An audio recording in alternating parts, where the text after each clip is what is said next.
In our last video, we confirmed that the OnePlus Open is, in fact, the same device as the Oppo Find N3.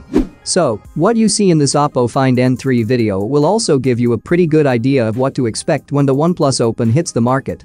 Now, let's talk about the real deal, the comparison between the Oppo Find N3 and the Galaxy Z Fold 5. When it comes to the display, both inside and out, the Oppo Find N3 and OnePlus Open boast a much wider display than Samsung's offering. But what really caught our attention is the display crease. Take a look at the Oppo Find N3. Yes, there's a crease, but it's minimal compared to the deep valley on Samsung's Galaxy Z Fold 5.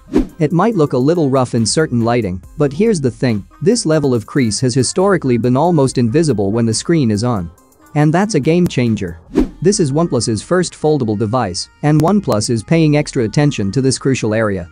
The Oppo Find N, Find N2, and Find N2 Flip were all excellent in avoiding the dreaded display crease. So, you can expect nothing but the best. Another exciting revelation is that Oppo Find N3 will have the alert slider. But wait, there's more. OnePlus Open also made a surprising appearance on Geekbench. We're talking about RAM and the heart of the device. The OnePlus Open is coming at a time when Qualcomm's Snapdragon 8 Gen 2 is nearing the end of its reign. The Snapdragon 8 Gen 3 is gearing up to take the throne.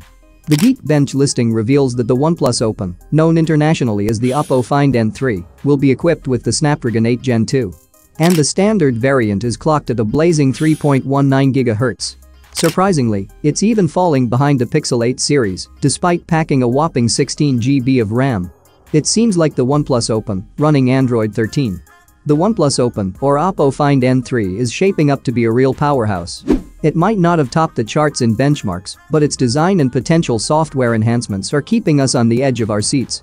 Drop your thoughts in the comments below. I will make sure to answer as many as I can. And don't forget to hit the subscribe button with the bell icon so you won't miss any future updates. This is Tactics, signing off.